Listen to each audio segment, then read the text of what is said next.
Philippe, il a déjà convoqué demain matin à 8h. Et encore, il est gentil, parce que moi, ça serait demain matin à 6h. Et c'est honteux ce que j'ai vu aujourd'hui. Je me réserve parce que je vais exploser. Personnellement, les fessées, ça me plaît pas trop. Il y a peut-être certaines personnes qui s'en réjouissent de prendre des fessées, pas moi. Jusqu'à minuit, c'est l'after-foot. Il y a des boîtes spécialisées pour cela. Et moi, j'y vais pas dans ces boîtes-là. Gilbert Brébois. C'est l'after jusqu'à minuit, l'after sur RMC, l'after sur BFM Sport, l'after sur rmcsport.fr bien sûr, la liste des 23, ça y est, la Coupe du Monde est lancée. Oui, c'est symbolique mais c'est important. Hier on était bien sûr avec l'OM déçu par cette finale d'Europa League et ce soir, bam, la Coupe du Monde arrive, le football est magique, ça ne s'arrête jamais, messieurs dames. Et ce soir au 32-16 on va analyser tout ça avec vous. On vous attend également sur le hashtag RMC Live, sur Twitter et sur Direct Studio sur l'appli gratuite RMC Sport. Et attention, ils sont là ce soir, ils sont venus avec leur peluche. Comme c'est la Coupe du Monde, Footix est parmi nous. Footix, bonsoir. Avec des invités. Daniel Riolo est également venu accompagner. Salut Daniel. Salut les amis, moi je suis venu avec Umtiti ce soir. Ah, bah montre-le à l'écran. Voilà, il est là, c'est Umtiti. Il est là, c'est ton petit Milou. Voilà, parce que Varane il est chez moi, faut que premier match des Bleus, j'amène la charnière. Parce que j'ai les deux, hein. On ne croit pas qu'à chaque fois je fais passer l'un pour l'autre, j'en ai deux. Les deux Milou. J'ai 2 Milou. Pierre Ducrot également est là. Salut Pierre. Salut les gars. Garant du bon il est esprit. mignon, il a ramené son bisounours. Bah ouais, parce que dans ce monde de brut, à un moment donné, un peu de douceur, ça fait du bien aussi. En plus, il lui fait des câlins et tout. Alors, les gars, évidemment, on va parler dans le détail de la liste des 23. Ce soir, on vous attend pour en débattre dans l'after avec nous. Il y aura également le foot international tout à l'heure à 23h avec toute l'actu allemande et italienne. On va parler de Buffon. Ah, le fantasme Buffon qu'on envoie. Ils ont quand même trouvé un moyen, les Italiens, qu'on parle d'eux là, pendant les listes. Mais ça, c'est un coup de Simone reviendra. Il veut pas partir en vacances, le mec. Parce que normalement, on n'en parle plus de l'Italie, normalement. Droite, oui, c'est une rumeur et tout le monde le reprend. Voilà, ça y est, Simone, il a une voilà émission. l'état de l'information dans le monde aujourd'hui. Voilà. Et puis l'actu allemande avec David Lorto tout à l'heure pour parler de Tourelle qui sera présenté dimanche à Paris notamment, et puis de la sélection bien sûr allemande. Et puis les suites de la finale de l'OM hier soir, on a pas mal d'infos à vous donner concernant Dimitri Payet, la nuit marseillaise notamment. Et puis le quiz à 23h40, inscrivez-vous au 32-16. J'ai un beau cadeau à vous offrir, notamment si vous êtes footeux amateur, une super BD qui s'appelle Football District. Et là je peux vous dire que tous ceux qui ont joué en foot amateur dans les petits niveaux comme Daniel et moi. Pierre, lui, bon. Moi aussi, il y a longtemps, mais moi aussi. Ouais, mais t'avais 5 ans, t'avais 5 ans. On a tous commencé par là. À 7 ans, t'étais déjà au PSG. Non, 12 ans. Ouais. Mais ceci dit, j'étais à Saint-Olomone, j'étais en DH déjà.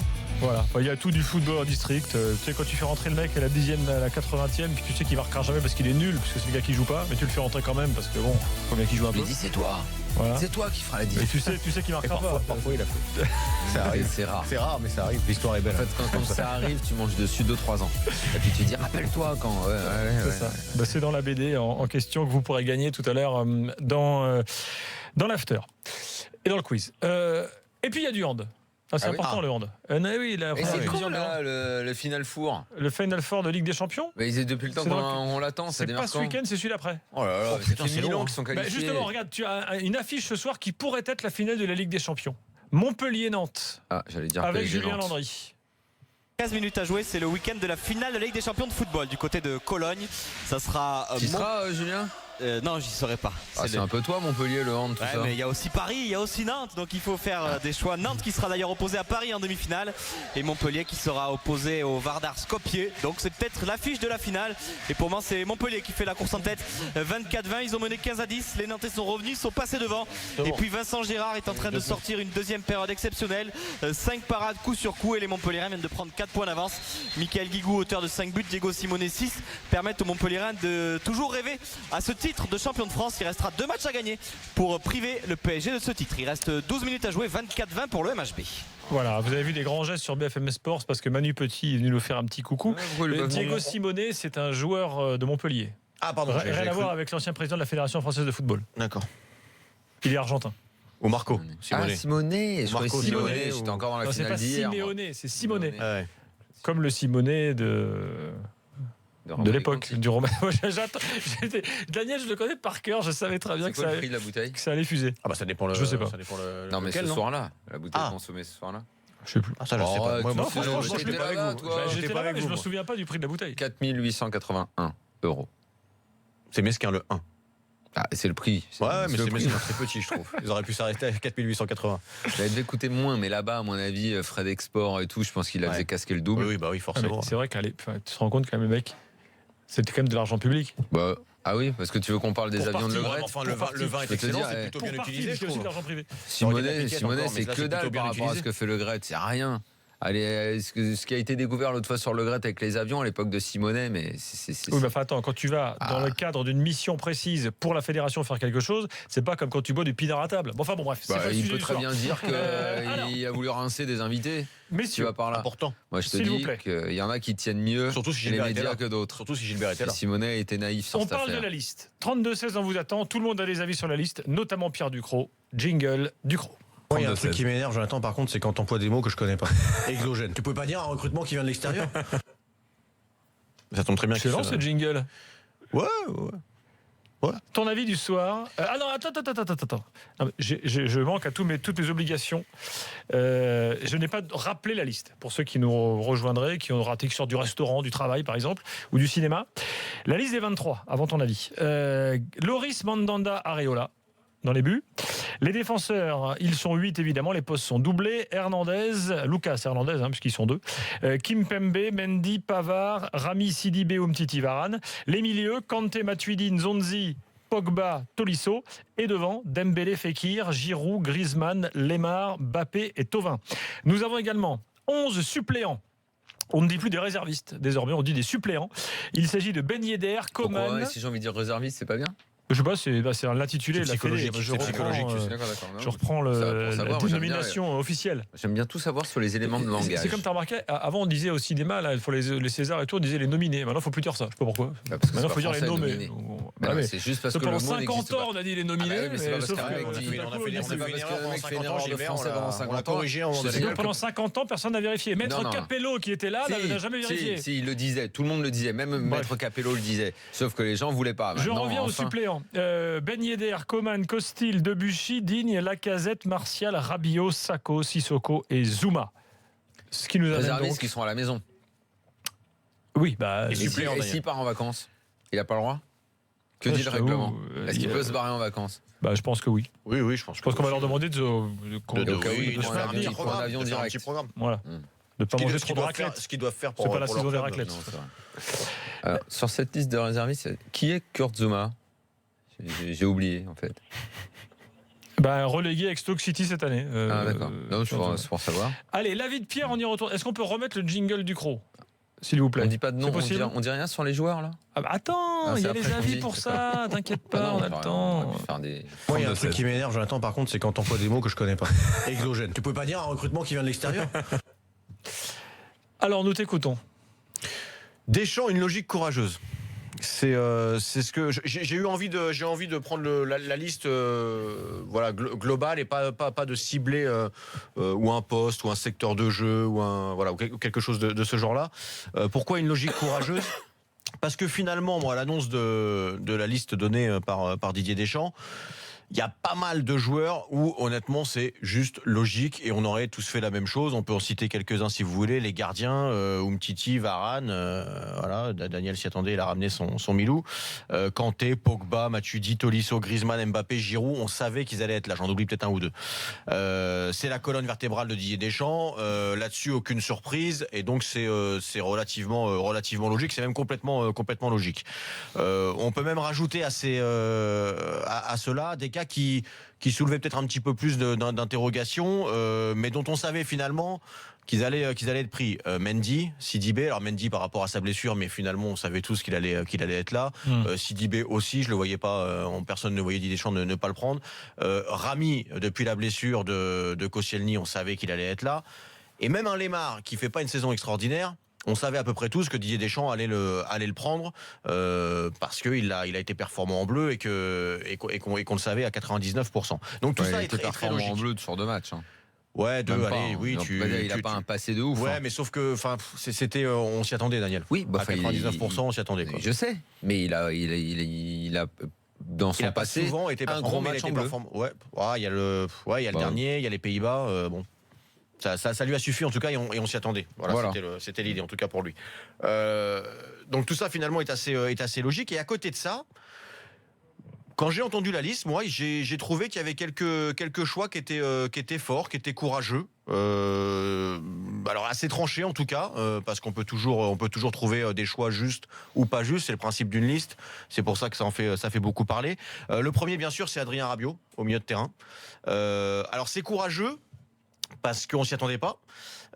Et en même temps, quand tu regardes le remplaçant au poste qui est à la place d'Adrien Rabiot, c'est Nzonzi. Et Nzonzi, quand tu regardes les performances qu'il fait cette année, quand tu compares un petit peu les deux garçons, finalement, tu te dis que c'est pas si illogique que ça. Ça peut même paraître logique. Alors là-dessus, juste je te coupe, parce que Deschamps, dans sa conférence de presse, a apporté quand même des éléments très précis. Des éclaircissements. Il dit... Rabiot n'a pas fait les mêmes performances en club et en équipe de France. Sous-entendu, il a été décevant en équipe de France. On se souvient du match en Russie où il a été décevant. On se souvient de l'entrée en Bulgarie, rappelez-vous, j'ai froid, là, machin. Donc, phrase moisie qui, je pense, au-delà de la blague, lui a coûté cher. Je pense que tout ça a pu effectivement je suis pas sûr que la cher. blague sur le froid... pas forcément de la blague, mais l'ensemble de sa cher. perf Par équipe contre, de France. moi je pense qu'il y a une autre déclaration, ou en tout cas une autre attitude d'Adrien Rabiot qui lui coûte cher, c'est le fait au PSG de traîner un peu des pieds pour jouer en sentinelle, de le faire si le coach le demande, mais le faire sans envie. Il serait aujourd'hui dans les 23 ? Je pense en tout cas que si quand Emery a voulu faire appel à lui en 6, s'il n'y avait pas eu tout ce débat sur c'est pas le poste que je préfère, etc. Il n'a jamais refusé d'y jouer, on va pas dire n'importe quoi. Il n'a jamais refusé d'y jouer. Non, il n'a pas refusé. Ça lui plaisait pas, mais il n'a pas refusé. Bien sûr, il traîne les pieds, c'est une autre façon de refuser. Alors peut-être, et dans la tête d'un sélectionneur, je pense que ça a une incidence. Il l'a dit de toute façon. Oui, voilà. Effectivement, voilà, le sélectionneur se dit sûrement que si son 6 au poste et son sentinelle au poste, N'Golo Kanté a un problème. À un moment donné, il préfère avoir un mec qui va y aller sans rechigner et qui va avoir le même comportement qu'un autre, peut-être. Et alors, je pense que ça lui coûte effectivement cher. Ça lui coûte une Coupe du Monde. Ça lui coûte des choix de carrière foireux. Parce que ça a coûté au PSG, ça lui coûte à lui. S'il y a recrutement d'un milieu de terrain au PSG, ça lui coûtera aussi au PSG. Oui, il va falloir, ou alors il se bougera. Soit il décide et il dit ok, je vais jouer 6, mais parce que tout le monde sait désormais que c'est sa meilleure place. Il ne veut pas l'admettre, il veut toujours pas. Ça va lui jouer des tours dans sa carrière. C'est possible. Tiens, écoutez Didier Deschamps sur Rabiot justement. Il y a un critère sportif qui est là, des performances en club et évidemment des performances en équipe de France. Et les performances d'Adrien en équipe de France ne sont pas du tout du même niveau que celles qu'il a eues cette saison avec le PSG. Après, la concurrence d'Adrien Rabiot, c'est Corentin Tolisso, Paul Pogba et Blaise Matuidi. C'est le même registre. Mais là, c'est aussi et surtout un problème d'utilisation et de poste qui me fait prendre Steven. Voilà. Oui, alors j'étais surpris qu'il cite pas Steven Nzonzi quand même, mais oui, à la fin il le fait. Non, parce qu'il considère donc 6 devant la défense. Kanté, Nzonzi. Rabiot, il l'a mis dans la catégorie autre. C'est ce qu'on dit. Ceux qui jouent, voilà. Mais donc, ceci dit, puisque Rabiot a voulu être dans les deux catégories de relayeur et de sentinelle, si jamais. Puisque Rabiot a toujours manifesté son envie d'être dans l'autre catégorie, il se prend la porte dans la gueule. Il est dans l'autre catégorie avec une forte concurrence. Après, il ne faut jamais être définitif. Non, bien sûr. Dans le sens où de ses erreurs aussi. Je dis ça parce que Deschamps a dit une phrase qui est aussi analysée. Il a dit attention, il faudra surtout être là le 4 juin à midi. Oui, comme quoi ça peut changer encore. Alors. Parce que moi, je me suis dit, il parle que de blessés, il parle que éventuellement, je ne vois pas autre chose qu'une blessure qui peut sortir un mec de la liste des 23. Et Manu Petit et Lionel, tout à l'heure, disaient, attends, on ne sait pas, parce que le comportement, ce qui peut se passer. Des mauvais matchs amicaux. Moi non plus, j'y crois pas non plus. Une seconde. T'imagines, tu construis ta liste pour faire ton groupe, et quand une fois que le groupe est construit ensemble. Tout le monde est en vacances, les mecs qui sont tous pas là. Les autres se seront entraînés, c'est compliqué. Sur les blessés, il y en a souvent, rappelez-vous d'où Oui, si un blessé, c'est différent. C'est différent, bien sûr. Non. Je continue, Pavard et Hernandez. Qui pour moi, alors c'est pas non plus illogique, mais pour moi c'est des choix forts parce que ça crée une rupture avec Lucas Digne. On se posait beaucoup de questions pour Debuchy aussi. Voilà, ce sera non. C'est quelque chose qui représente pour moi l'avenir et c'est des choix qui sont pour moi courageux. En tout cas, voilà, je pense que personne n'aurait crié au scandale si Lucas Digne avait été en équipe de France, enfin dans la liste des 23, ou si Debuchy avait été dans cette liste. Il a fait des choix forts à ce poste-là. Debuchy, ça aurait été quand même une sacrée surprise. Ah, on en parlait énormément quand même. Vichy, Tout le monde en parlait énormément. Il nous fait un quart de saison. Une surprise, exactement pareil pour le poste d'arrière gauche. Il y avait juste savoir si Mendy pouvait être là en raison de sa blessure. Mendy, ce n'est pas une surprise, on le savait. Après, Mendy, il n'a pas joué de l'année. C'est quand même un sacré risque. Mais Digne ne joue pas non plus. Mais personne n'a pensé que Digne n'allait pas être dans la liste. Non, la seule c'est chose, lui qui fait les derniers matchs quand même. La seule chose, c'est la présence de Lucas Hernandez qui est là, alors qu'on l'a très peu vu. On l'a très peu vu en bleu. Mais bon, le mec est performant avec son club. Ce qui est pris, et moi j'aurais pensé la même chose. Il n'est pas impossible que Lucas Hernandez ait gagné sa place hier soir. Oui, vous avez entendu ce qu'a dit Deschamps dans la conférence de presse. Ça peut peut-être, mais de toute façon, il avait un avis avant ce match-là quand même. Voilà, quand tu es dans une situation de flou, tu sais pas bien, machin. Au bout d'un moment, déjà tu joues pas, et puis après, t'es où? Là, t'es à l'Atlético, tu bosses avec Simeone, secteur concurrentiel, même à la limite, tu penses même à ton esprit de compétition, où est-ce qu'il se forge, qu'est-ce qu'il fait, où est-ce que tu joues.